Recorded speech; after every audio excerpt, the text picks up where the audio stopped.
Yeah, like you said, my name's Gonzo. Before any of you ask, yes, that is not my real name. The amount of people that I've had to explain the concept of a nickname to is actually somewhat baffling and genuinely concerning for the U.S. educational system. Like, they think they're all clever, being like, oh, Gonzo, that's not your real name. I was like, yeah, you're so clever. Good job. The difficulty is it's not even a nickname that I really wanted. It was just kind of given to me. I grew up in Southern Ohio, and if you can't tell, and I don't blame you because I look like this. I'm Puerto Rican, I know. My family was shocked too. No, we actually took a DNA test, and most of it's like, we know where we go, the colonizers won. But there was a 2%, there was like a small 2% that was Native American. Not a proud 2%. We knew exactly where it came from, unconsensually. My bad. But yeah, so like, it just kind of came about that like teachers got too lazy to say my name. Like one day I introduced myself, like first day of class, the name's on the roster and everything. And he just looks at my name and says, okay, I'm calling you Bob from now on.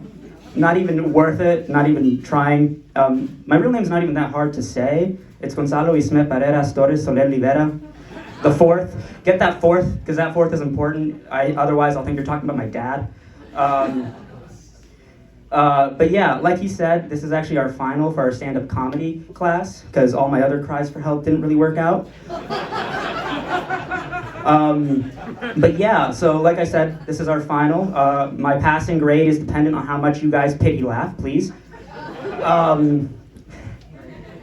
There is a real reason that I'm taking this class though. It's just, I've learned recently that I'm apparently not that funny, or at least people don't know when I'm telling a joke. I'll be like with my friends trying to make like, I'm stupid, it's funny, but they just get concerned. Yeah, they're like, how have you made it this far? Are you okay? But yeah, like, I don't know if you've ever had like a very high film bro explain to you how the economy works, but to every woman I've ever been on a date with, I'm so sorry I put you through that. I think it has something to do with like my body language. I'm just not good at it. Like the best way I can describe it is if you've ever like lifted up the hood of your car and you're like looking at it, it's doing something, like it's moving around, you see shit happening, but you don't know what. That's me with my arms. I'm not like, does this work? No? Okay, I'm scrapping that. But yeah, it's not just like my comedy career that sucks too, it's flirting. I think I just have the wires crossed. Like it could be the most unsubtle, it could be the most unsubtle type of flirting ever. Like she could pick up my hand physically and place it on the inside of her thigh, and I'd spend that entire time thinking, I wonder if she likes me. I hope this date's going well. Like I really do. Well, conversely, I could be at like the most crowded train in the world and make like 3 seconds of eye contact with somebody. 3 seconds is actually a bit long. Anyway, so I can make like a millisecond of eye contact with somebody, and I'd like be ready to run away to the French countryside and change my name to Jacques.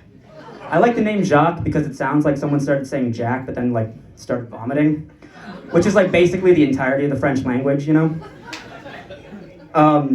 But really, like, no, the worst it's ever, like, come to fruition for me has been at the end of this date. And I thought it was going well. Like, I like this girl. I walk her home, and I'm like, you know what? I'm going to kiss her. I'm going to, like, go in and kiss her. And, like, you know how there's, like, a handful of things that you're supposed to do before you kiss somebody? Like, you make eye contact, you lean in, you make contact physically. I did none of those things. I don't know if you've ever seen, like a future theater kid play t-ball, but they just swing for the fence. And it's full miss.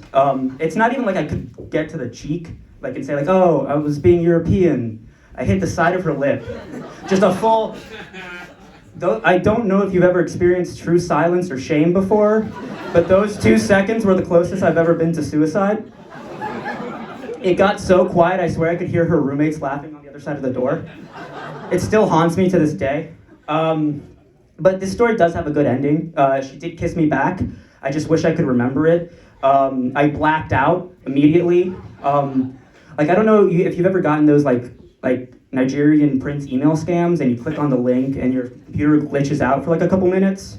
That's what happened to me, but with like my body. It's like the Nigerian prince email scams of kisses. I just kind of shut out and had like an immediate out-of-body experience. I came to about 20 minutes later, a mile and a half away from my apartment, when I realized, oh, where the fuck am I? I don't know where I am. But yeah, like I said, there is a happy ending though. We've been dating for about 2 months, and she's actually here tonight. I'm kidding, she broke up with me 2 weeks later over text. Thank you very much. I'm Gonzo Barreras Torres, and I hope you guys have a nice night.